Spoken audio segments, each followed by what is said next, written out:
Muy buenas tardes. Otra actividad del Instituto de la Cuestión Malvinas, del Foro de Abogados de San Juan. Y en esta oportunidad, y como la vez anterior, en acción conjunta con la Red Federal de Estudios de Malvinas, hoy tenemos como en aquella oportunidad, cuando hablamos sobre marcas territoriales, tenemos un invitado de lujo que es el profesor Oscar Mastropiero. Él es miembro fundador de la Red Federal de Estudios de Malvinas. Em, el tema que nos convoca hoy es el reconocimiento a veteranos de Malvinas en las leyes 23.109, 23.848 y 24.892, en la interpretación que le ha dado la jurisprudencia de la Corte Suprema y algunos tribunales, algunas cámaras federales del país. No vamos a abordar toda la jurisprudencia, pero sí algunos fallos que consideramos pueden ser útiles para de pronto el colega, la colega que eh, recibiendo un caso de estos pueda recibir un aporte en esta charla para sobrellevar el caso y sobre todo contribuir desde el papel que nos toca a este reconocimiento de ciudadanos y ciudadanas argentinos que prestaron su servicio en el Atlántico Sur, en el continente, en la Isla Grande de Tierra del Fuego durante el conflicto del 82. Como siempre,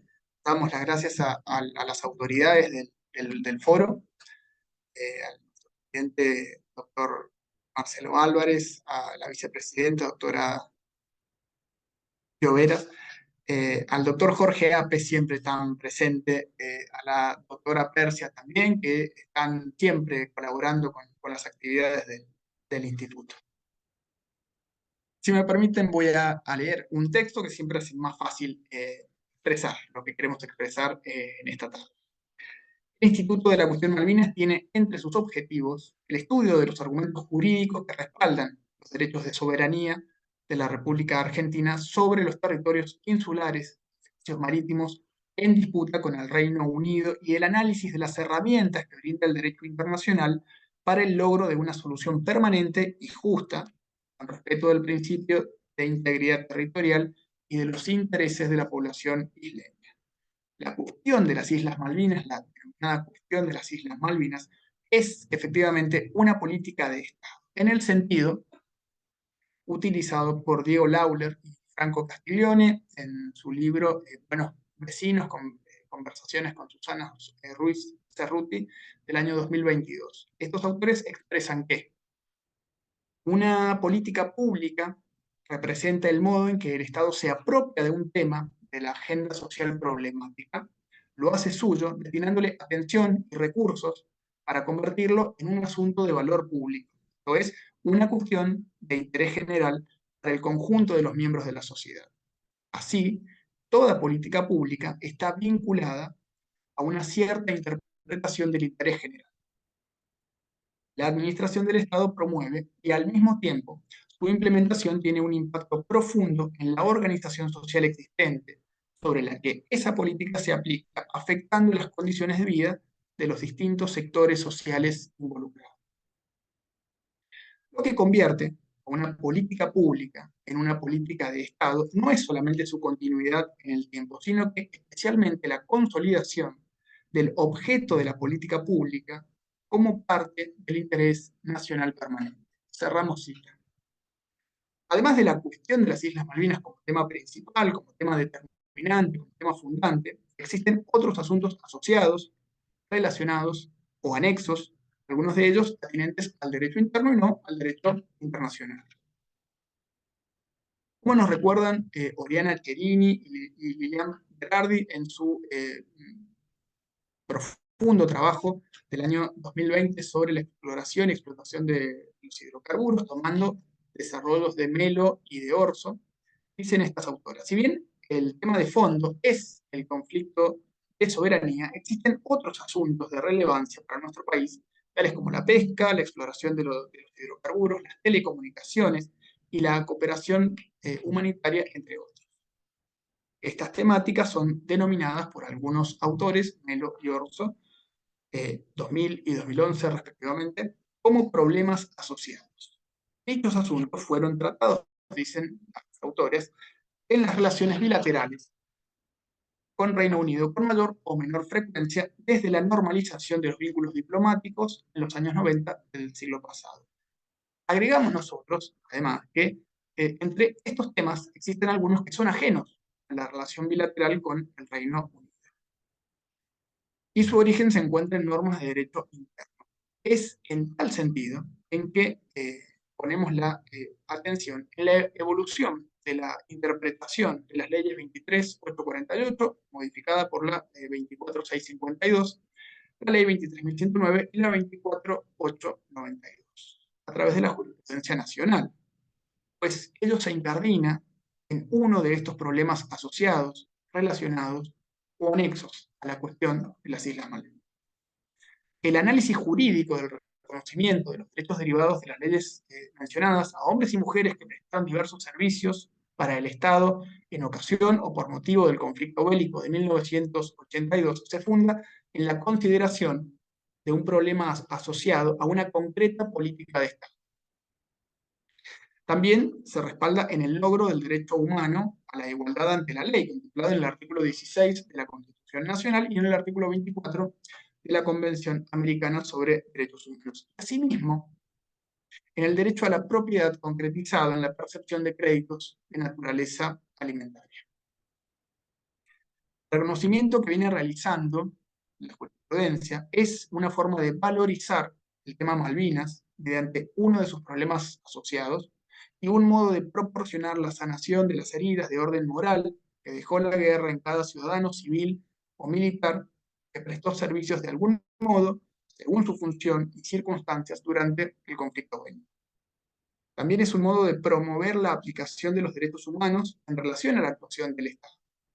Esto último no es menor, toda vez que el mandato constitucional de lograr la recuperación respetando el modo de vida de los isleños se vincula íntimamente con el logro pleno del ejercicio de los derechos humanos contemplados en los instrumentos internacionales que rigen nuestro país, algunos con rango constitucional.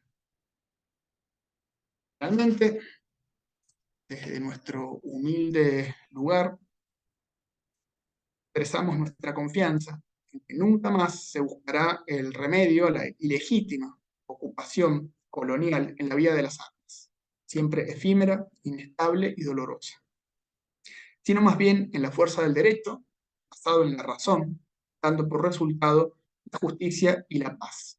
Y de ese modo, sostenemos que las Islas Malvinas volverán a ver flamear el pabellón nacional argentino, sin revancha, sin vencidos y con la convicción de estar construyendo una nación respetuosa para todos sus habitantes.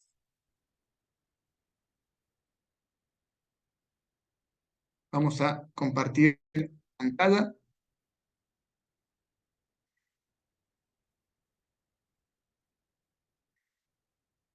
¿Se ve bien? Seguimos con... vamos a, antes de darle la palabra a Oscar, que es la frutilla del postre de esta tarde, siempre es un gusto escucharlo. Y antes de ingresar al análisis jurisprudencial, es importante destacar que Oscar es un estudioso de Malvinas, no solamente tiene la solvencia necesaria para hablar del pasado, sino que es increíble las conclusiones que saca de sus investigaciones sobre el presente y sobre el futuro. Por supuesto que eso va a quedar para otro momento, pero nobleza obliga, hay que rescatar.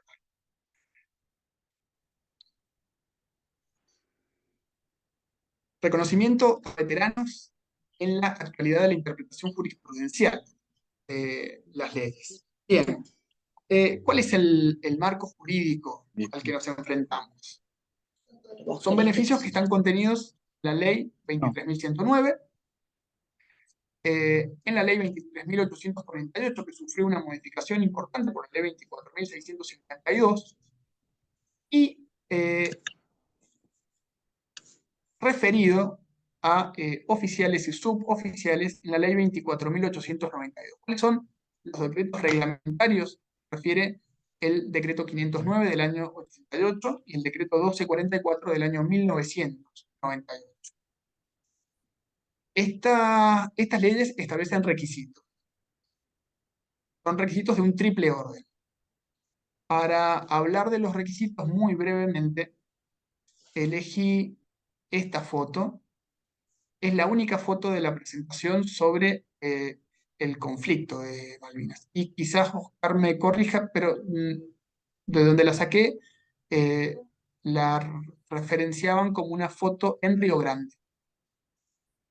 Y es que para explicar los requisitos, uno de ellos, que ya los vamos a ver en un momentito, es haber entrado efectivamente en combate. Pero fíjense, el personal de pista es muy difícil no considerar que el personal que prepara, vemos ahí un Orión P-56, vemos a dos Super Extender, creo que hay un Learjet, es muy difícil considerar que el personal de pista que ha preparado la artillería o de cualquier modo ha preparado las aeronaves para salir en misión de combate o en misión logística, no es personal que haya entrado efectivamente en combate, porque el supertender no puede salir si no es preparado en pista.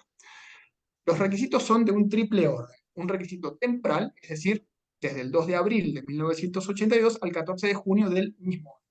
Un requisito geográfico, es decir, haber revistado en el denominado TOM, en el Teatro de Operaciones de Malvinas, o en el Teatro de Operaciones del Atlántico Sur. En este último caso, haber entrado efectivamente en combate. Vamos a pasar rápidamente porque de todas maneras Oscar también va a poder hablar sobre estos temas.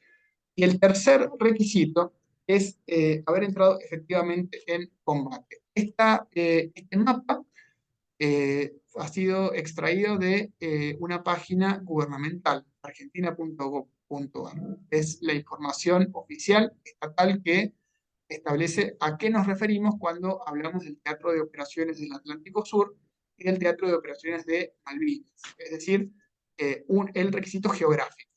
Tenemos un requisito temporal, un requisito geográfico y un requisito que podríamos denominar de acción concreta. Bien, establecido el marco jurídico y establecidos los requisitos para el acceso a los beneficios que establecen las normas que reconocen las normas mencionadas, vamos a entrar a la jurisprudencia. ¿Cuál es el primer caso? Jerez, Carmelo Antonio contra Estado Nacional, el 19 de mayo del 2015, fallado por la Corte Suprema de Justicia de la Nación. Un fallo muy razonable, muy concienzudo,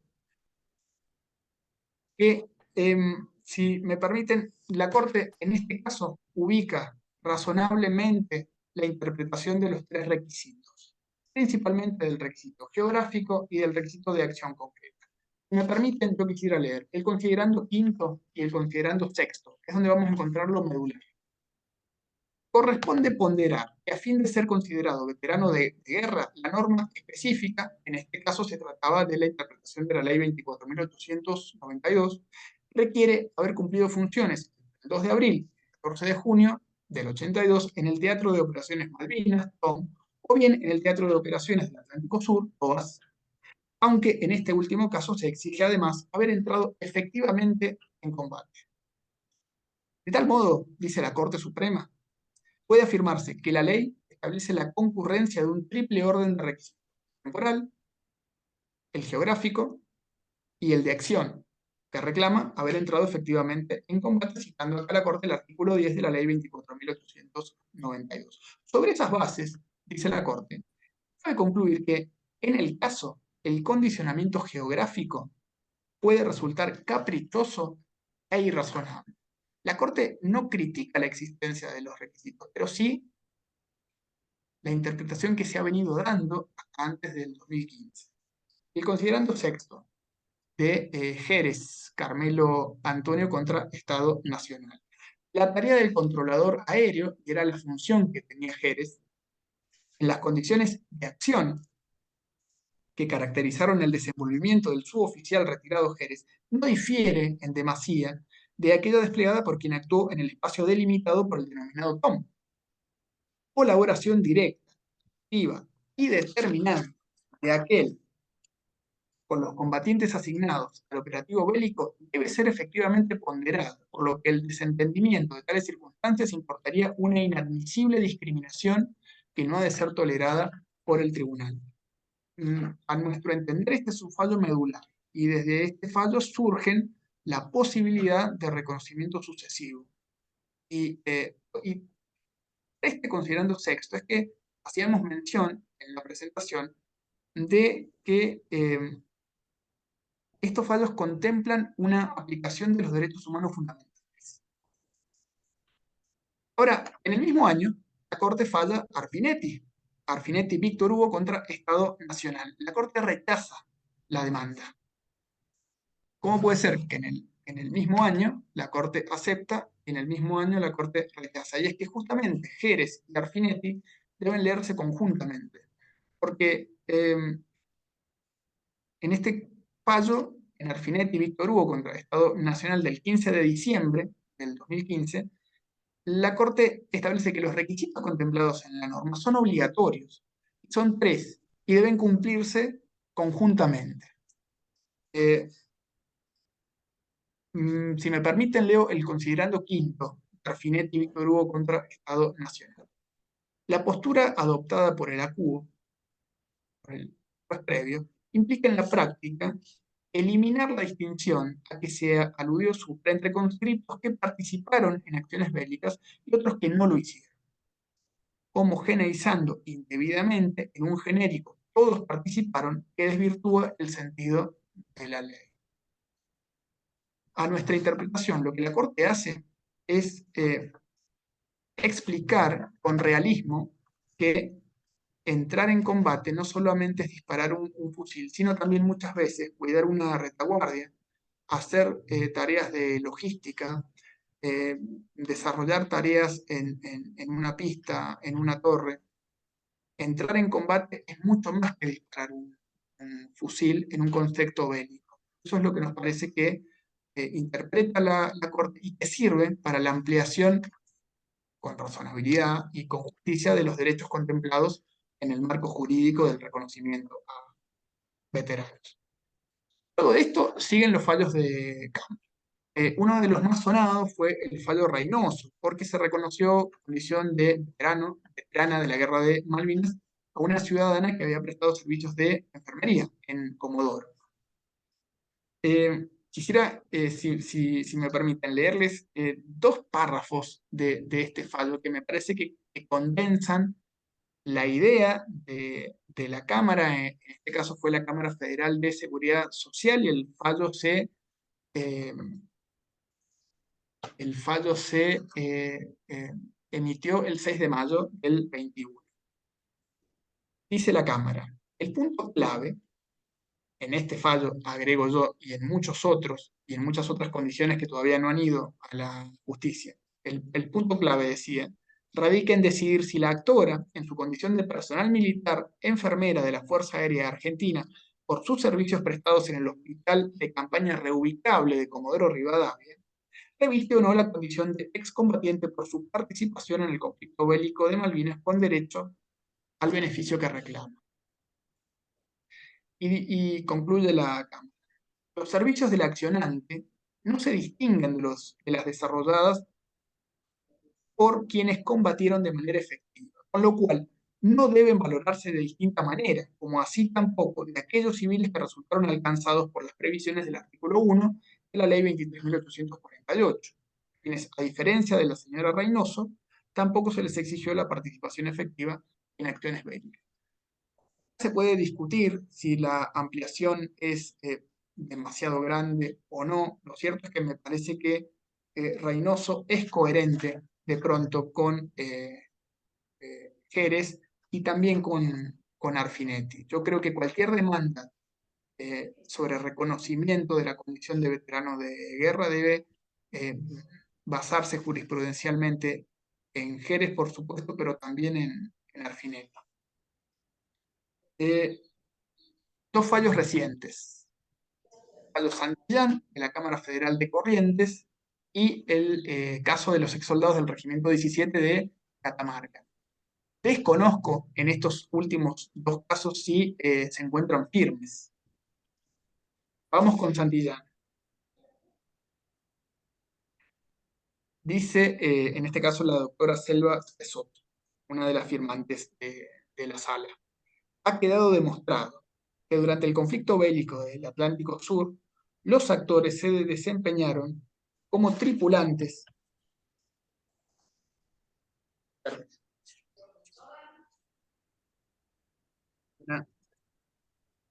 bien, como tripulantes, acá se me ha perdido, pero acá está, como tripulantes, mil disculpas, del buque de desembarco de tanques Ara Cabo San Antonio, con todo lo que ello implicaba en un estado de guerra. Efectivamente, Santillán y sus camaradas habían participado de las acciones de desembarco desde el 2 de abril y durante todo el conflicto bélico en el ARA Cabo San Antonio. Un buque bastante grande de transporte de pertrechos, tanques anfibios. Sigue diciendo la dado que realizaban tareas de logística en el transporte de vehículos anfibios, tanques de guerra, municiones, equipos de comunicaciones, vehículos de comunicaciones, entre otros, que se aplicaron a Río Grande en la defensa de la isla Grande de Tierra del Fuego y navegó dentro de la zona del Toas y Tom, requisito geográfico, entre el 2 de abril y el 14 de junio de 1982. En este caso, se sigue la misma línea jurisprudencial y se trata de la ampliación de derechos en el reconocimiento de la condición de veteranos de guerra a ciudadanos que de pronto no dispararon, pero que sí cumplieron un rol de combate. Y que sobre todas las cosas eran blanco lícito del enemigo. Y esto es importante.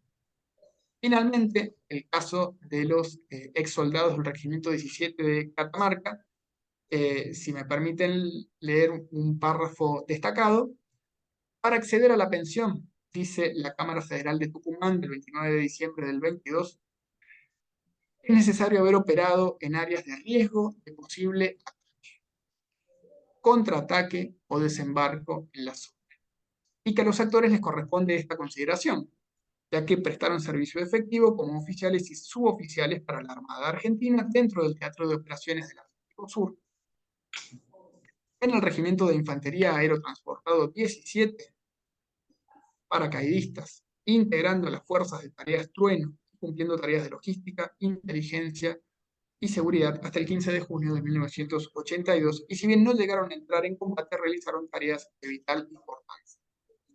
Yo consideramos que la línea también de la Cámara Federal de Tucumán es aplicar la condición de veterano de guerra a cualquier personal que de pronto pueda ser alcanzado como un blanco lícito del enemigo según las convenciones de derecho humanitario. La línea jurisprudencial es clara en este sentido, y desde el año 2015 a este año 2023, eh, ahí podemos ver que Santillán es del 6 de julio, eh, existe una nueva quizás forma de interpretar el marco jurídico de la condición de veterano de guerra de Malvinas. Y hace unos minutos lo conversábamos con Oscar, eh, esta jurisprudencia de pronto tiene la virtualidad necesaria para alcanzar al derecho público provincial. En el caso de la provincia de San Juan, la ley 615S, que establece beneficios, pensión vitalicia para los veteranos de guerra. Los requisitos de esta ley son los mismos son muy similares, si no idénticos, a los de la legislación nacional. Entonces, donde existen las mismas razones, deberían existir las mismas conclusiones. Sería muy difícil que los tribunales ordinarios de la provincia negasen el acceso a los beneficios de la ley 615 teniendo en cuenta esta interpretación de la Corte Suprema. Eh, Nosotros consideramos que estos fallos de pronto no han criticado los requisitos, pero sí los han dotado de razonabilidad. Y aparte que son fallos malvinizadores. ¿En qué sentido? En que rescatan una de las facetas del conflicto de soberanía, uno de sus problemas asociados, y los rescatan poniéndolos en su justo medio, y asignándoles el valor que corresponde. Y como lo dijimos hace un momento, también son fallos muy importantes porque elevan la vara de la aplicación de los derechos humanos en nuestro país. Tema que no es patrimonio de ningún partido ni de ningún grupo social, sino de todos nosotros, de todos los argentinos. Y es fundamental para llevar a la práctica concreta la manda constitucional del respeto de los intereses de los isleños. Esto, por supuesto, es otro tema. Dicho esto, me quería apurar para finalmente escuchar lo que todos hemos venido a escuchar. Dicho esto, voy a dejar de compartir pantalla y le voy a dar el espacio a Oscar.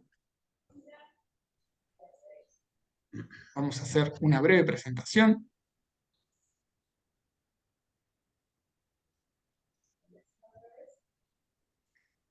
El profesor Oscar Mastropierro, profesor de Geografía de la Universidad Nacional del Centro, magíster en Relaciones Internacionales por la misma universidad, alumno del doctorado en Relaciones Internacionales por la Universidad del Salvador, docente y director de la carrera de Relaciones Internacionales de la Universidad Nacional del Centro, miembro fundador de la Red Federal de Estudios sobre Malvinas, la REFEM 2065, miembro de la Red Argentina de Profesionales para la Política Exterior, Red APE, un un gusto, un logro del Instituto de la Cuestión Malvinas, tenerte hoy acá.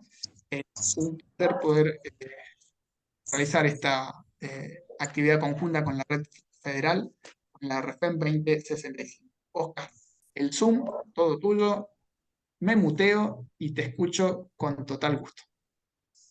Bueno, muchas gracias. Confirma que se escuche bien, que el sonido salga bien. Bien. Agradecido por la presentación, está de más siempre. Agradecer lógicamente al Foro de Abogados de San Juan, al Instituto, la Cuestión Malvinas, en tu persona, pero en todas las personas que lo integran.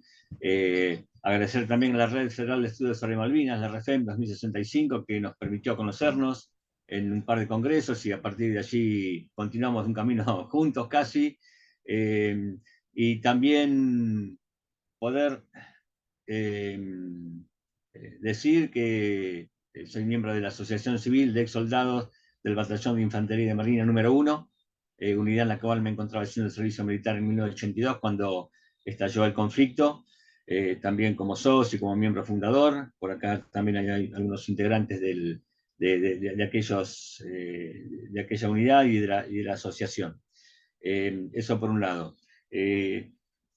Con respecto a algunas cuestiones de tu presentación, están muy claras las leyes. Después podemos hablar, seguramente una vez que termine de hablar yo, hacer referencia a estos marcos. Allí lo veo a Marcelo Paulini, que es un experto en estas cuestiones, que no solamente es veterano de la guerra y que reconoce a quienes no estamos reconocidos, es un experto en cuestiones de leyes y del reconocimiento que nos corresponde. La foto que mostrabas al principio probablemente sea de Río Grande, son todos aviones de la Armada. Lo único que los aviones Super Tender que ya aparecen tienen una numeración distinta a las que participaron en el 82. En el 82 participaron en el 203 y 202. Y esos tienen creo que 207, 206 o 208. Después los demás sí son todos. Probablemente es una foto de Río Grande, pero tal vez sea posterior. Y los trackers hace rato que fueron dados de baja, ¿no? Pero bueno, no importa. Sirve la foto para ilustrar, que es lo que importa, ¿no? Son los aviones exactamente iguales con otra numeración.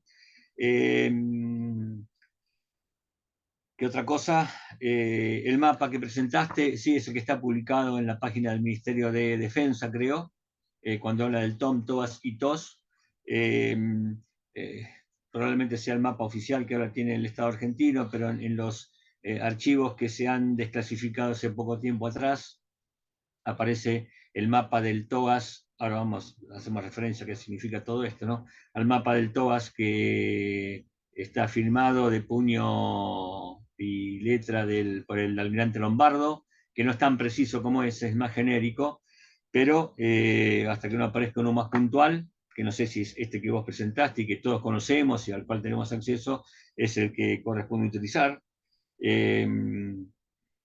Después decir, bueno, el Cabo San Antonio, nombraste el Cabo San Antonio, tuve la oportunidad de navegar 2 veces en el Cabo San Antonio, en noviembre de 1981, cuando nos embarcaron y realizamos un desembarco de vehículos en Río Grande, noviembre de 1981, camionetas, camiones, cocinas de campaña, espenes, acoplados, etcétera, y algunos contenedores que no sé qué tendrían, que son los vehículos que utilizamos posteriormente en abril, mayo y junio del 82. Noviembre 81 hicimos el desembarco en Playa Caleta La Misión, unos kilómetros al norte de Río Grande, y después la segunda navegación que tuve en el Cabo San Antonio, en el BDT, fue a mediados de julio del 82, cuando los restos de batallones que quedamos en Río Grande, custodiando los vehículos anfibios, vamos a ver alguna foto de un anfibio después, fuimos embarcados para traerlos de regreso a la base baterías ahí al lado de Puerto Belgrano. Así que bueno, el Cabo San Antonio me dejó unos buenos recuerdos de la mayor descompostura y mayor mareo que he tenido en toda mi vida, las 2 veces que navegué.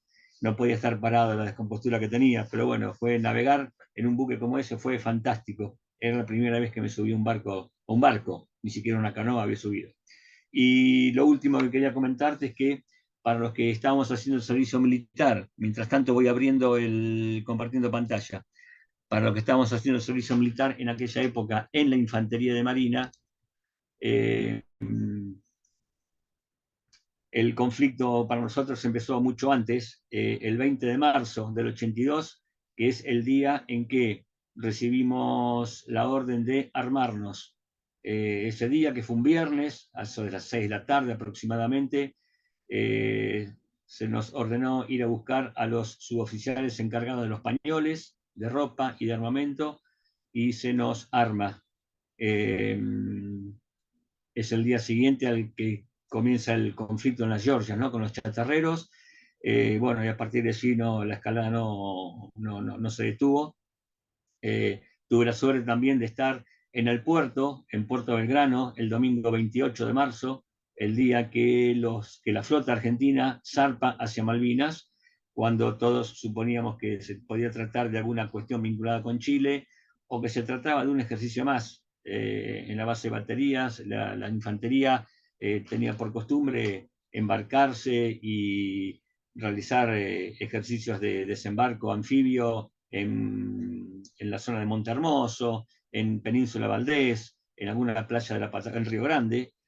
Así que eso es lo que se suponía que estaba ocurriendo, pero bueno, algunos días después nos enteramos que el destino de nuestros compañeros era otro. Lógicamente yo ayudé a cargar pertrechos militares en el rompehielos Almirante Irizar de mis compañeros, dejé las cosas en la bodega y después me tuve que bajar y desde el muelle ver cómo partía toda la flota. Menos el general Belgrano, que ese día no estaba en el puerto, después salió prácticamente toda la flota, encabezados por el portaaviones, ¿no? Y el BDT también, y los destructores y las corbetas.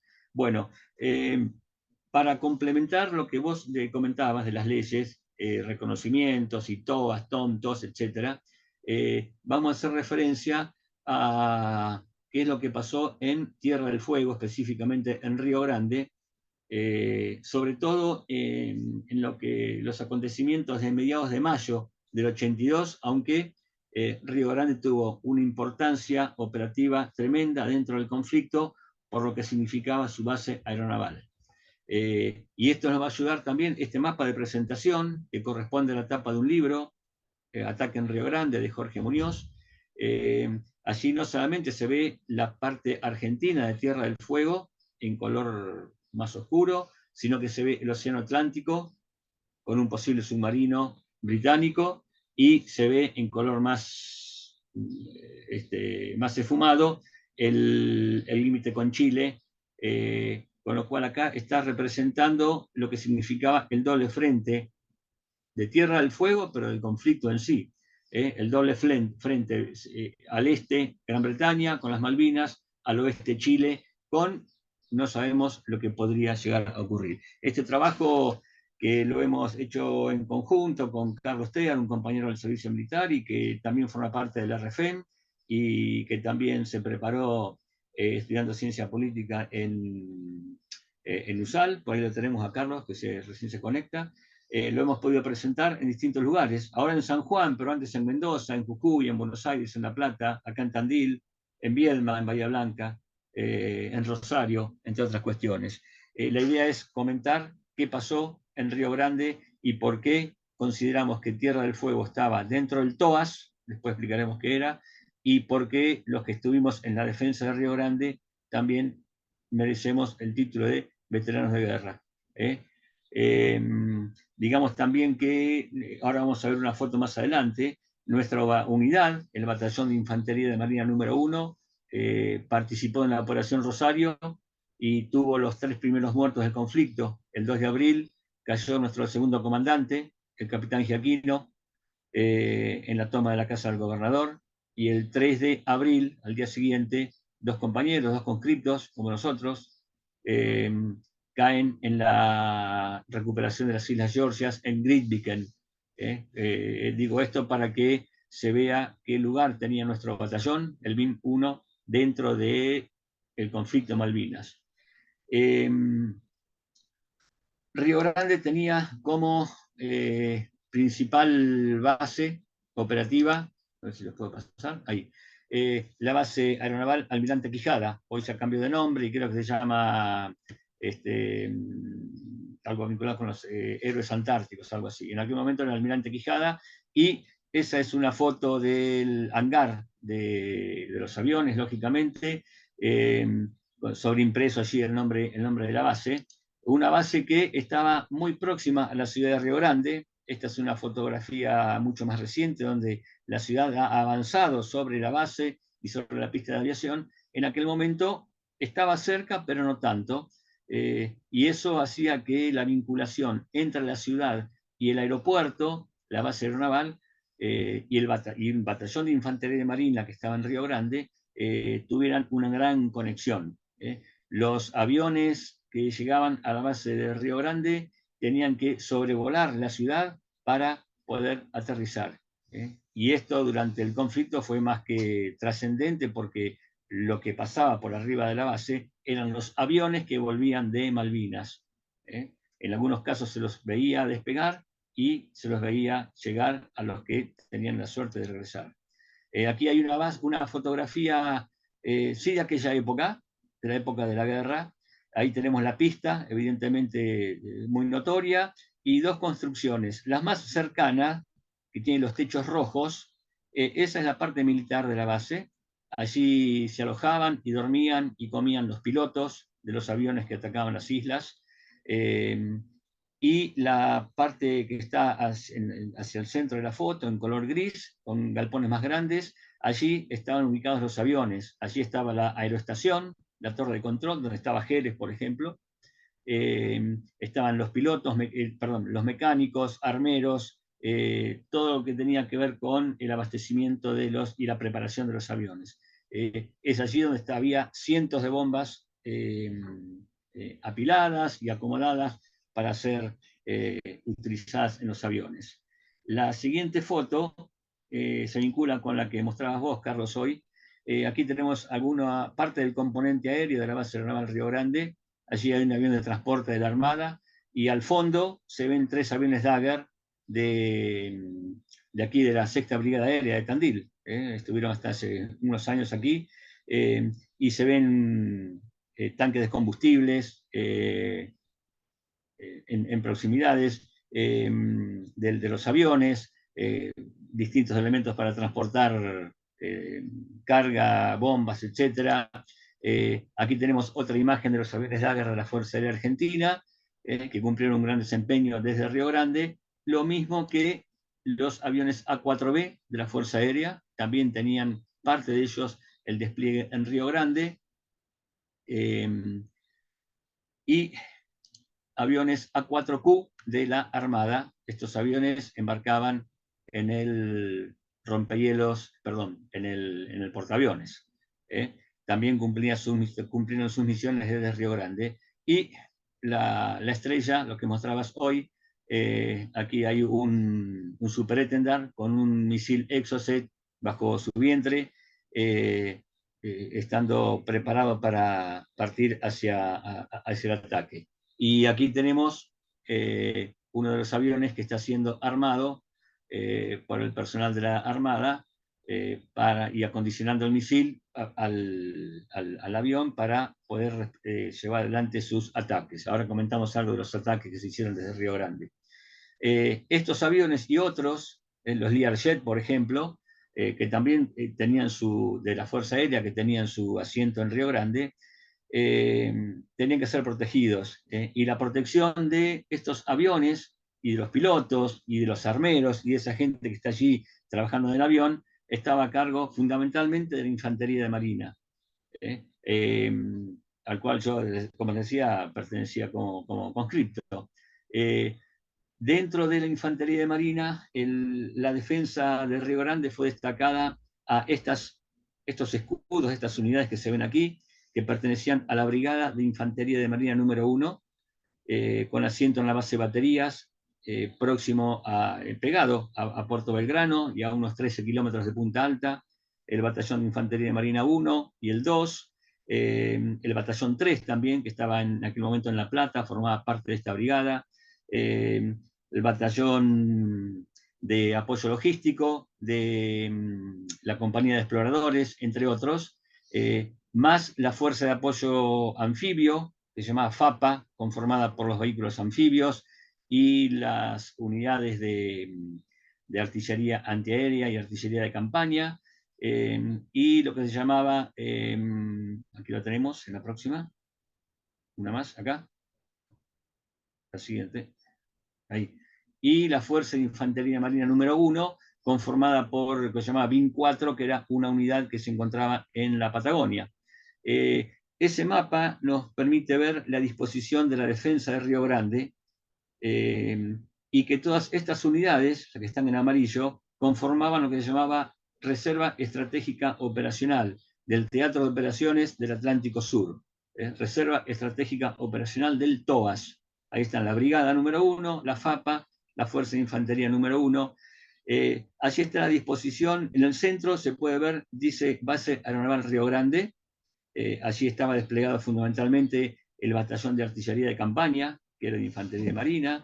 En la ciudad se encontraba alojado el BIN 4, hacia el norte, en lo que eran los establecimientos de IPF, lo que dice allí BIN 2, hacia el centro de la isla, el BIN 3, en Estancia María Betty, algo más al sur, el BIAC, el Batallón de Artillería de Campaña, al sur, 16 kilómetros al sur de Río Grande, el BIM 1, que era nuestra unidad, y la compañía de exploradores, de vehículos exploradores, y al sur de Río Grande, al sur de la ciudad de Río Grande y al sur del Río Grande, allí se ve en lo que eran las instalaciones de la CAP de aquel momento, el Batallón de Apoyo Logístico, el Batallón Comando, el Batallón de Vehículos Anfibios y el comando de la Brigada de Infantería de Marina número 1. Ese era el dispositivo de defensa de Río Grande y de la base aeronaval Río Grande, que tenía dos objetivos. Decíamos, uno al este, mirando el Atlántico, y otro al oeste, mirando a Chile. Por eso lo del doble frente. Y en rojo, en la parte de arriba, donde dice BC 290, es el lugar donde aterrizó un helicóptero británico con comandos, que lo vamos a ver ahora con los mapas, etc. Eso para tener una idea de la importancia que tenía este lugar y el interés de los británicos de llegar a la isla para poder atacar la base. En la siguiente imagen, ahí tenemos una idea de lo que significaba esta reserva estratégica operacional que mencionábamos antes. Está en el texto, ¿no? ¿Qué significa? Parte del poder total disponible cuyo empleo se ha retenido hasta que se considere necesaria y oportuna su aplicación por parte de los decisores. La Brigada de Infantería de Marina número 1, en primera instancia, había sido elegida para ser transportada completa a Malvinas, pero cuando surge la presencia de Chile y los movimientos los movimientos militares que Chile estaba teniendo en su territorio, desplazamiento de tropas, etc., se decide enviar solamente un pequeño componente de la Infantería de Marina a Malvinas y el grueso de la Infantería de Marina de la Brigada que quede en Río Grande para protección y custodia de la isla grande de Tierra del Fuego. ¿Qué otra cosa es una reserva estratégica operacional? Fuerza cuya magnitud y poder de combate debe tener un impacto trascendental durante el desarrollo de la campaña. Está compuesta por una fuerza cuya movilidad y elevado grado de alistamiento le permite contar con capacidad de rápida intervención. La brigada tenía en todas sus unidades una gran experiencia en la formación de los conscriptos. La mayoría llevábamos ya casi un año de incorporados, con lo cual teníamos mucho entrenamiento militar, pero no solamente la capacidad de desembarco anfibio, por ejemplo, sino la rápida movilidad que le permitían los vehículos anfibios y otros vehículos con los cuales contaba la Infantería de Marina para un rápido desplazamiento en tierra. Recordemos que la Infantería de Marina éramos marinos de tierra y andábamos poco en barcos, solamente para algún desembarco. Me pasé, ese no. Fuerza concebida para una única intervención con la finalidad de asegurar o consolidar un éxito operacional. Eso es lo que tiene que ver con lo que significa una reserva estratégica operacional y qué significaban ese dispositivo de unidades alrededor de Río Grande. Aquí tenemos, la foto no es muy buena, pues está sacada de una pantalla de la computadora, que ahora era la orgánica del Teatro de Operaciones del Atlántico Sur. En el conflicto había tres teatros de operaciones, a partir del 14 de abril, lo que era el TOM, el Teatro de Operaciones Malvinas, que eran específicamente las Islas Malvinas, y todas las unidades y hombres que allí estaban, el Teatro de Operaciones del Atlántico Sur, que abarcaba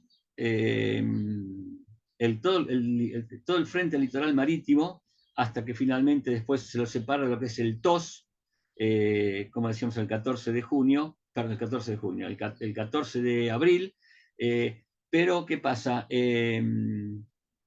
El TOS va a quedar a cargo del general García, y el TOAS va a formar, va a incluir a la Isla Grande de Tierra del Fuego. Recordemos esta particularidad. La Guerra de las Malvinas fue un conflicto aeronaval, y Tierra del Fuego también es una isla, Isla Grande de Tierra del Fuego. Y la única forma de llegar a Tierra del Fuego es, como llegamos la mayor parte de nosotros, por medio aéreo, y algunos de nosotros, como decía el BDT también, algunos de nuestros compañeros, como decía, soy del Cabo San Antonio, por vía marítima. No hay otra forma de ingresar a la isla de Tierra del Fuego. Y el TOAS estaba a cargo del vicealmirante Lombardo, o del almirante Lombardo, que tenía su comando en la base de Puerto Belgrano, y aquí vemos que entre las unidades dependientes en forma directa de Lombardo figura la Brigada de Infantería de Marina número 1 como reserva estratégica operacional. Tenía otras dependencias, inclusive Puerto Argentino dependía de Lombardo, pero en un comando, en un teatro de operaciones diferentes. Este mapa es importante porque está demostrando que Tierra del Fuego era parte del TOAS y no era otra cosa, porque era, vuelvo a insistir, un medio aeronaval. Para ver la importancia de la defensa, Río Grande estaba defendida por estos vehículos franceses, vehículos Panhard, que habían llegado a la Infantería de Marina un año antes, unos pocos meses antes del conflicto. El medio mecanizado estaba también a cargo de estos vehículos anfibios, que eran los que permitían un rápido desplazamiento de los batallones de primera línea, como el BIN 1 o el BIN 2, desplazamientos que les permitían, ya decíamos, una rápida movilidad a donde las circunstancias lo necesitaran. Estos tanques son vehículos anfibios, ¿no? Son los que se ven en las calles de Puerto Argentino el día 2 de abril. Y estos son los tanques o los vehículos que embarcaban en el Cabo San Antonio y desde el cual se hacían los operativos de desembarco. La defensa, lógicamente, al contar con una base aeronaval, la defensa antiaérea era más que importante.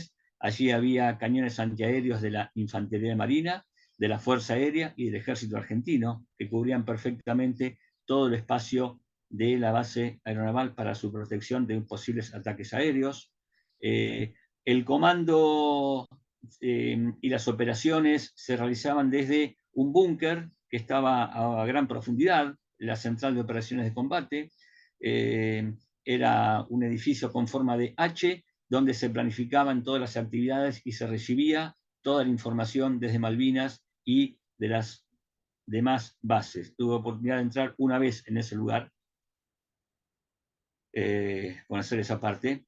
La importancia de Tierra del Fuego para los ingleses probablemente comenzó antes, pero comenzó a tener una mayor trascendencia a partir del 4 de mayo, cuando aviones Super Étendard con misiles Exocet atacan y hunden al destructor Sheffield. El Sheffield era el buque más moderno de la flota británica, era el buque insignia de la flota británica. Cuando se hacían los desfiles, era el que iba al frente y donde embarcaban los comandantes. No en el caso de la Guerra de las Malvinas, donde el comando de la flota estaba en otro buque, pero era el de los más modernos de la flota británica, impensado que lo hundieran, y con un misil que impacta en su vientre, queda fuera de combate, se incendia y posteriormente se inunda.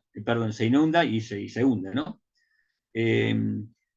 Aquí tenemos en la foto siguiente, otro impacto importante fue el ataque al Atlantic Conveyor, que era un portacontenedores, el 25 de mayo, también desde Río Grande, pero también el Super Étendard.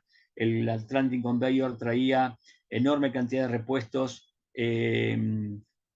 para helicópteros, para aviones, para los buques, material de armamentos para los soldados, y transportaba helicópteros desarmados que eran los que iban a ser utilizados para transportar a las tropas de infantería británicas desde San Carlos hasta Puerto Argentino. Al no contar con estos helicópteros, tuvieron que hacer el recorrido a pie. Ahí está el buque ya incendiado, completamente quemado, y después se va a hundir. Y el tercer ataque importante, o de trascendencia, fueron todos ataques importantes y de trascendencia, pero estos tres son los más reconocidos y de los que más se habla con los Super Étendard. El ataque al portaaviones Invencible, una operación combinada entre la Armada y la Fuerza Aérea, que significó tener varios kilómetros de aeronavegación con reabastecimiento en vuelo, y que permitió el ataque al portaaviones Invencible, que se encontraba muy al este de las Islas Malvinas y que fue sorprendido por la acción argentina. Aquí hay una imagen, una fotografía tomada desde uno de los aviones de reabastecimiento. Adelante, hacia la derecha de la foto, se ven dos imágenes que son los dos aviones de la Armada, y hacia el centro izquierdo de la foto, 4 puntos negros que son los aviones A4C de la Fuerza Aérea que atacaron al portaaviones Invencible. Afortunadamente, 4 de ellos regresaron, los 2 de la Armada, y 2 de los 4 puntos de la Fuerza Aérea regresaron, y lamentablemente 2 de ellos quedaron en el ataque. Bueno, acá hay una pintura del ataque al portaaviones. Lógicamente no hay imágenes, y los únicos testimonios del ataque son de los pilotos argentinos. Los británicos siguen desconociendo la existencia de este ataque. Esto muestra, estas tres acciones demuestran la importancia de Río Grande y el interés de los británicos de destruir la base, matar pilotos, destruir aviones, etc. En Río Grande al menos sabemos de 2 intentos de ataque directo. Uno el 16 de mayo del 82, en horas de la tarde, a partir de las 7 de la tarde, se estima que se contó con la incursión de un posible submarino, ahí en todos lados, y por eso está puesto ahí, el submarino Onyx, aunque en registros británicos, en los archivos británicos, tenemos referencias que el submarino Onyx ese día y a esa hora se encontraba en otro lugar del Atlántico Sur, pero bueno, la información que tenemos también es esta otra de libros y de otras publicaciones británicas, la presencia de un posible submarino que lleva adelante un intento de desembarco de comandos británicos del escuadrón SBS, donde a partir de las 17:10 o de las 5 de la tarde, fíjense, el destructor Bullard comienza a notar la presencia de pequeños ecos intermitentes de posible submarino a unos 2.700 metros. Posteriormente, ya a las 19:12, ya se notan 3 ecos nítidos con un punto muy intenso y una forma de B corta en punta, ¿no es cierto? Típicos de gomones de desembarcos que usualmente en las prácticas eran detectados por quienes estaban a cargo de los sonares. Ese día y a esa hora, el destructor Bullard no era el que estaba a cargo de la guardia, digamos, quien permitía abrir fuego, sino que era el destructor Piedrabuena, que estaba muy cerca, pero hubo que pedir permiso al destructor Piedrabuena para poder abrir fuego. Esto era así para que no se bombardearan entre ellos, ¿no? Había que pedir permiso. Una vez que el destructor Bullard recibe la autorización de abrir fuego, lo hace, allí fíjense, 19:25, se recibe autorización para abrir fuego, se realizan 3 disparos de cañón y estos ecos en forma de B que estaban navegando hacia la isla de Tierra del Fuego, se abren, regresan al punto de origen y posteriormente se alejan del buque, los ecos se van perdiendo y hasta que finalmente esos ecos intermitentes de un posible submarino se pierden. Tengamos en cuenta que en esta época, en Tierra del Fuego, la noche es muy cerrada, el sol salía a las 9 de la mañana o a las 9:30 de la mañana y a las 4 de la tarde ya estaba oscuro, con una niebla tremenda que impedía ver lo que pasaba a unos metros más allá, y eso fue lo que pasó esa noche, una isla muy cerrada, los botes pasaron a unos 1.000 metros de los buques, pero no se los pudo observar, como decía, por la niebla. Finalmente, decíamos, esos ecos se pierden en el mar. Algunos sostienen que esto fue un primer acercamiento británico para ver qué grado de advertencia tenían las fuerzas argentinas, y evidentemente el grado de advertencia, la preparación era más que importante. El destructor Bullard, digamos que fue uno de los, junto con el Piedrabuena, fueron los 2 buques escoltas del general Belgrano, que luego del hundimiento son destinados a patrullar la zona marítima de Río Grande. Aquí tenemos una imagen similar a los botes de desembarco que son detectados por el Bullard, y los comandos, allí dicen SAS, tendría que decir SBS, después vemos la diferencia, pero bueno, esa es una foto clásica de un desembarco en Gomón. Esto es una imagen del submarino Onyx, que, como decíamos, hay registros británicos, archivos británicos que lo ubican en otro lugar del Atlántico Sur, pero la existencia de un posible submarino fue más que real, y así lo testimonian los tripulantes de los buques. Allí en rojo es la ubicación del submarino y el lugar donde está Río Grande. El destructor Bullard, una foto del destructor Bullard. En la foto siguiente vamos a pasar aquí ya la noche del 17 al 18 de mayo de 1982. En horas de la madrugada, lo que se intenta por parte de Gran Bretaña es llevar adelante un ataque masivo e importante a la base aeronaval de Río Grande. Este mapa está resumiendo dos operaciones para atacar la base. Por un lado, la operación Plan DAF, que serían las flechas que están en la parte superior, donde dice ruta hacia Tierra del Fuego, Sikkim, Víctor.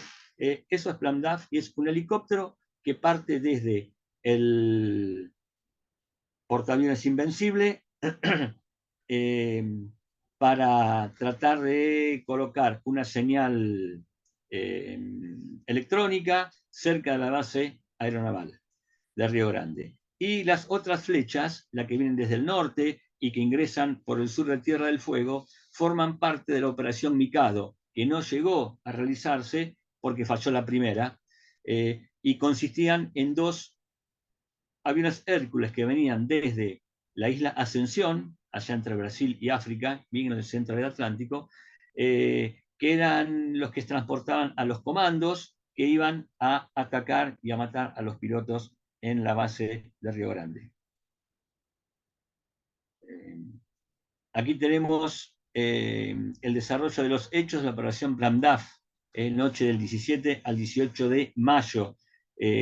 Acá estamos hablando de las 4 de la mañana del 18 de mayo, 0408, cuando justamente los radares del destructor Bullard de la base de Río Grande, de la Marina, y el radar de la Fuerza Aérea que estaba en el Cabo Domingo, al norte de Río Grande, detectan un eco a 16 kilómetros de distancia. Ahí está la posición, en grados y minutos. Se presume que es un helicóptero que viene desde el mar y que se dirige hacia tierra firme. Y el radar de la Fuerza Aérea y el del destructor consulta a Río Grande si se puede tratar de un amigo, de un helicóptero amigo. Río Grande confirma que no hay ningún helicóptero sobrevolando Tierra del Fuego o la zona en ese momento. A las 4:26 la aeronave transpone la línea de costa y se interna en la isla de Tierra del Fuego. Se vuelve a pedir información a Río Grande, se vuelve a confirmar que no hay presencia de aeronaves en la zona, aeronaves argentinas en la zona, y a las 4:46 la aeronave, el helicóptero, desciende cerca de Estancia La Sara, unos pocos kilómetros al norte de Río Grande, y a los pocos minutos vuelve a elevarse y a las 5 de la mañana el helicóptero ya se encontraba en la frontera con Chile. Se trataba de este helicóptero, el Víctor Charlie, o ZA-290, un Sikkim que fue completamente desarmado para poder cargarlos con tanques de combustibles que lograran cruzar desde Malvinas hasta Tierra del Fuego sin mayores inconvenientes. Pero, vamos a ver, aquí hay otro mapa donde muestran el recorrido del helicóptero. Fíjense ahí donde está el número 2, el helicóptero tuvo que desviarse unos 50 kilómetros hacia el norte y entrar a Tierra del Fuego prácticamente por el estrecho de Magallanes, porque en su recorrido se encuentra con esto que está aquí, el complejo Aries Carina, que es una explotación offshore de gas, fundamentalmente, y con el venteo de gas que había, gran parte del gas se quemaba, porque no se lo podía consumir todo. Se encuentran con un importante resplandor a su frente y los pilotos del helicóptero piensan que han sido descubiertos y que están siendo iluminados por bengalas. Todo esto que digo está relatado en un libro que escribió Hutchin, el piloto del helicóptero, y lo describe perfectamente. Es información que hemos obtenido con posterioridad. Entonces, eso hace que el helicóptero, como veíamos antes, tengan que desviarse y entrar casi por el estrecho de Magallanes en dirección al sur. Eso le hizo perder gran parte del combustible que tenía disponible y acortó sus minutos de vuelo. Aquí tenemos nuevamente estos mapas, también están sacados de los libros del piloto y de un comando que escribe sobre esta acción. Se ven las flechas de arriba, cómo el helicóptero ingresa por el norte de la isla, atraviesa la bahía de San Sebastián y llega a la zona de Estancia La Sara, mientras que las flechas que están en la parte inferior del mapa es el recorrido que iban a realizar los aviones Hércules para atacar Río Grande. Las flechas que están en el centro del mapa demuestran la trayectoria del helicóptero una vez que es descubierto y ya se dirige a Chile para no ser atrapado por las fuerzas argentinas. Aquí vemos lo mismo, la ubicación del Cabo Domingo, faro del Cabo Domingo, donde estaba el radar de la Fuerza Aérea, la ubicación de Río Grande y la ubicación de Estancia La Sara en el norte. Una particularidad, fíjense que esta línea amarilla que está bordeando el mar es parte de la Ruta 3 y lo que se estima es que los aviones que venían desde Isla Ascensión no iban a bajar en la base aeronaval, en la pista, sino que lo iban a hacer en esta larga recta de la Ruta 3 que era una pista de aviación suplementaria. Y desde allí iban a iniciar su recorrido hacia Tierra del Fuego. Eso es lo que, insisto, sale de la lectura del libro de quienes llevaban adelante la misión. Esta es una imagen del radar de la Fuerza Aérea, la ubicación del helicóptero a las 4:22, 4:29, 4:30 y 4:32, que es cuando desaparece.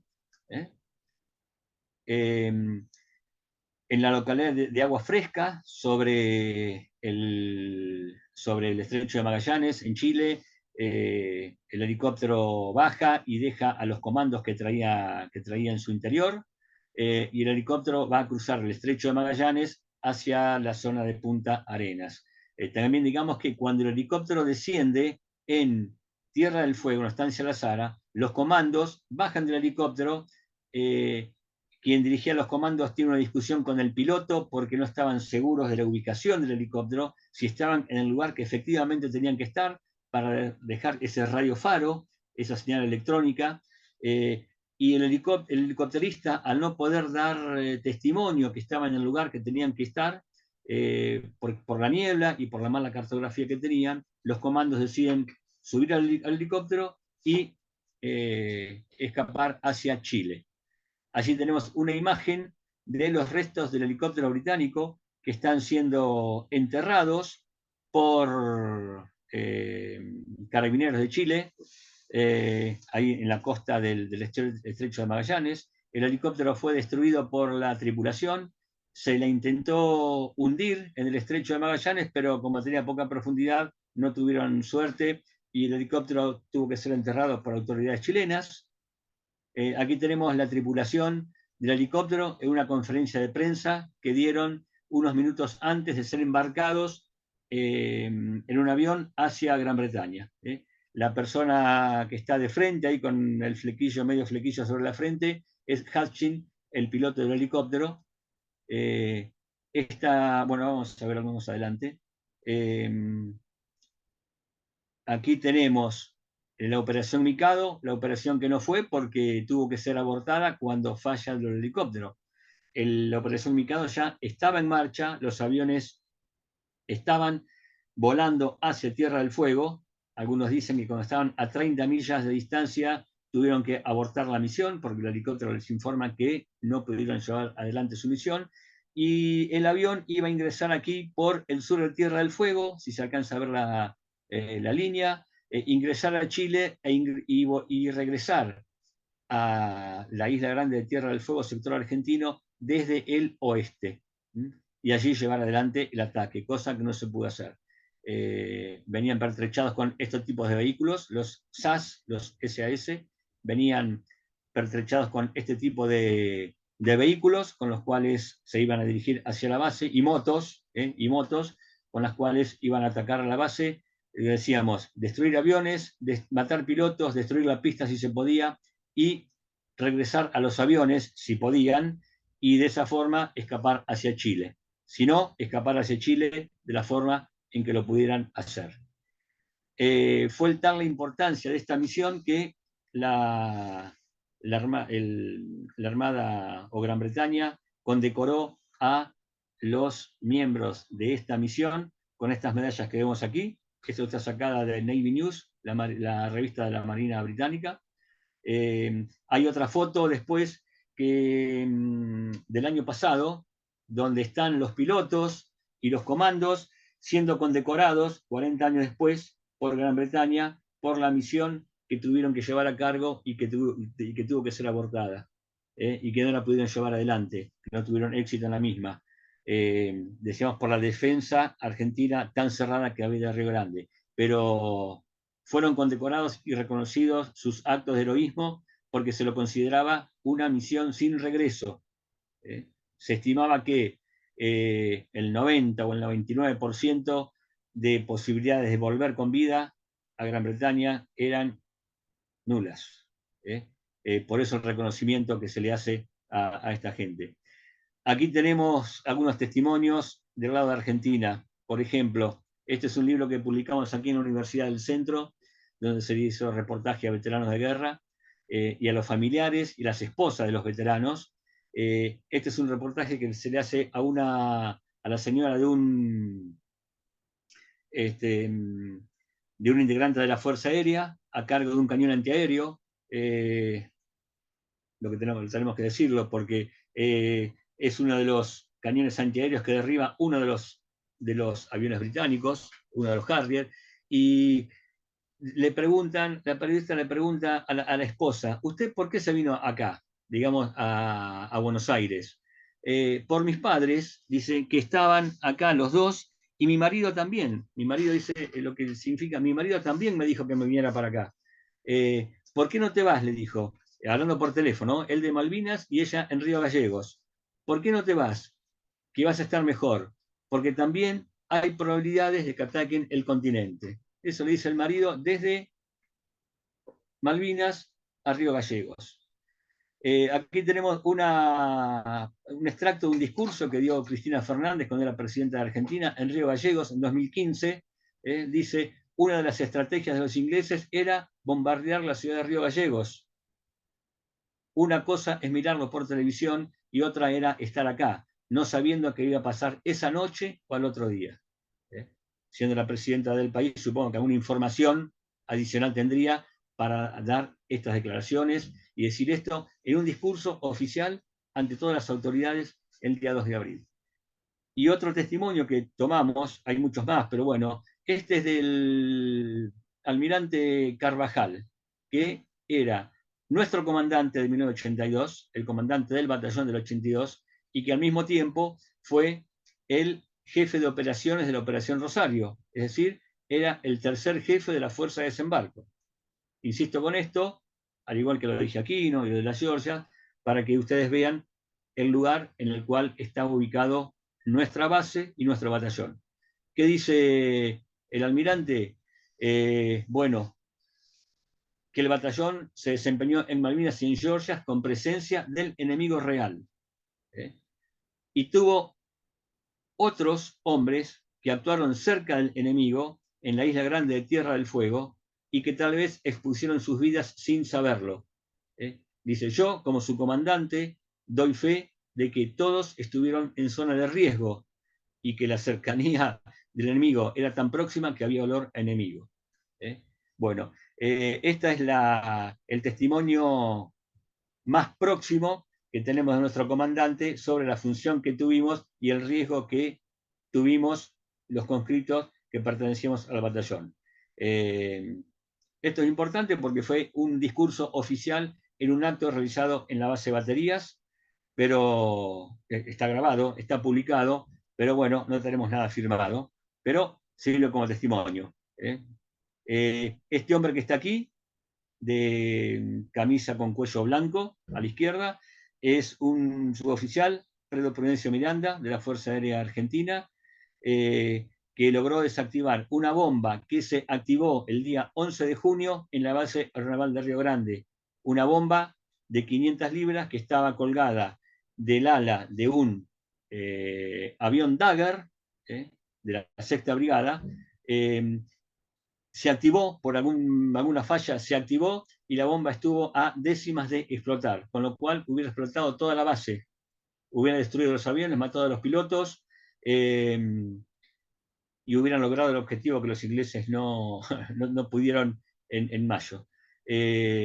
fue tal la rapidez de este suboficial que sacó la parte explosiva de la bomba, alcanzó a desenroscarla, a desactivarla, se quemó las manos y la tiró a varios metros de distancia. Eso evitó que la bomba explotara y que muchos de los que estábamos en ese momento a pocos metros del avión, hoy no estuviéramos contando la historia. Esto después lo podemos contar con más detalle. Bueno, esto es a grandes rasgos lo que ocurrió en Río Grande en el 82, en mayo, junio, abril del 82. Quienes estuvimos allí estuvimos expuestos al doble frente. Muchos esperando ataques desde el Atlántico. Otros, como que está Carlos ahí, haciendo guardia en puentes vitales para el transporte de material dentro de Río Grande y en el límite con Chile. Había unidades de la Infantería Marina chilena, la unidad Cochrane, por ejemplo, que tenía permanente actividad militar del otro lado del límite en la Isla Grande de Tierra del Fuego, y que mis compañeros, que estaban justamente en el límite con Chile, yo no llegué hasta ese lugar, estaban observando sus acciones. En el caso específico mío, me tocó estar a 50 kilómetros del límite con Chile, con una sección de cañones apuntando para Chile, unas instalaciones subterráneas, y posteriormente me tocó ir a cubrir operaciones del minado de la base aeronaval. En Río Grande murieron dos militares. Uno, el aviador naval Subizarreta, que tuvo un accidente cuando su avión estaba aterrizando, volvía de Malvinas, vivo, tuve la suerte de sobrevivir al ataque a los británicos, y cuando llegó a la base aeronaval, un accidente en su avión, muere, y el teniente del ejército Obié, que murió desactivando el campo minado que se había establecido en la base de Río Grande. El mismo campo que él había armado, falleció en el mes de julio. Y podría decir una tercera muerte de un civil, una nena de 7, 8 años, que falleció por el disparo de un centinela ante una mala maniobra que su mamá hizo con el auto. No obedeció al orden del centinela, disparó y lamentablemente esa nena falleció.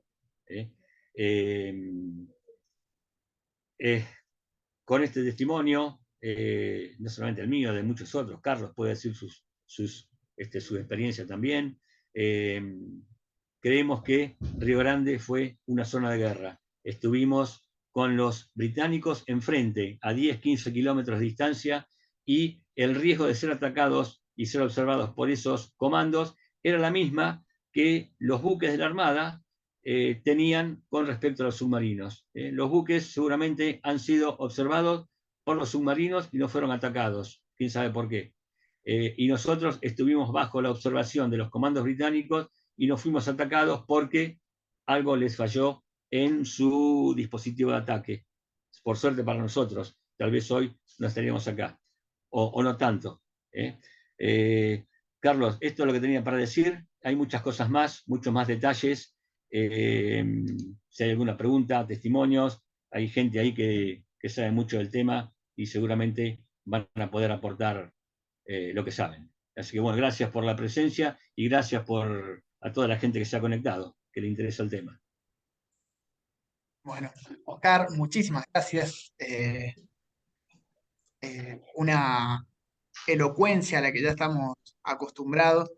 Eh, Has hecho un panorama muy completo, y aún así yo sé que es sintético porque podría seguir hablando y hablando y brindando datos y nuevas consideraciones, pero muy ajustado a la realidad.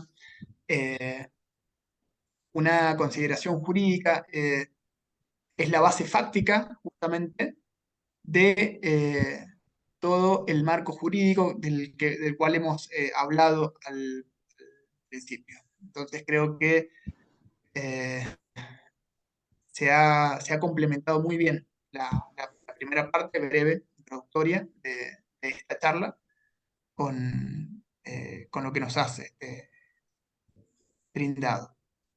Gracias. Vamos a dar espacio a preguntas. Yo lo que les voy a pedir es que seamos prudentes con el tiempo, ¿bien?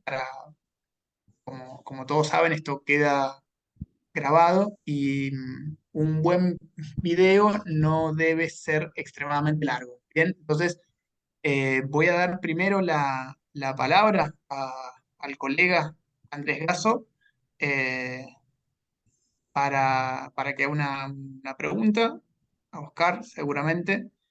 Y después el que quiera hacer alguna pregunta, yo tengo una sola para Oscar. Y bueno, simplemente seamos prudentes con el tiempo. Andrés, buenas tardes, ¿cómo estás?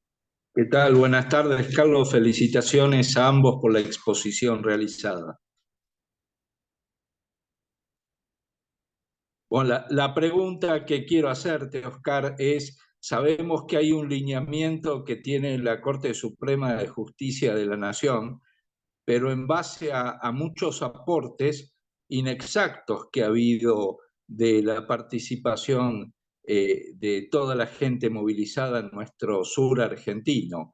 Si vamos al caso, las jefaturas de Estado Mayor de las distintas fuerzas no reunieron, por así decirlo, uno de los 3 requisitos de haber estado dentro del teatro de operaciones, pero sin embargo fueron todos considerados veteranos de guerra. Entonces, ¿se está preparando algún tipo de material con cuestiones concretas para presentar a la Corte Suprema para poder variar ese lineamiento que tienen? En una oportunidad le pregunté a uno si un soldado o un personal de cuadro de la base aérea de Chamical de La Rioja podía ser considerado un veterano de guerra. Y la respuesta fue La Rioja, por supuesto que no. Sin embargo, un piloto inglés fue llevado a cumplir su campo de prisionero a la base aérea de Chamical de La Rioja y qué condición adquiere la gente que queda afectado al cuidado de un prisionero de guerra. Entonces, hay muchos lineamientos que se tienen con cuestiones imprecisas y uno conoce de primera mano muchas cuestiones dentro de Malvinas por haber estado, combates, derribos que hicieron ellos de propios helicópteros, pero muchas cosas que entraron dentro del velo de 99 años y obviamente se desconocen, como muchas de estas cuestiones que vos has comentado, Oscar. Acá hay otra cosa totalmente distinta, está narrada por propios británicos. Entonces, como decimos siempre nosotros, no hay mejor testigo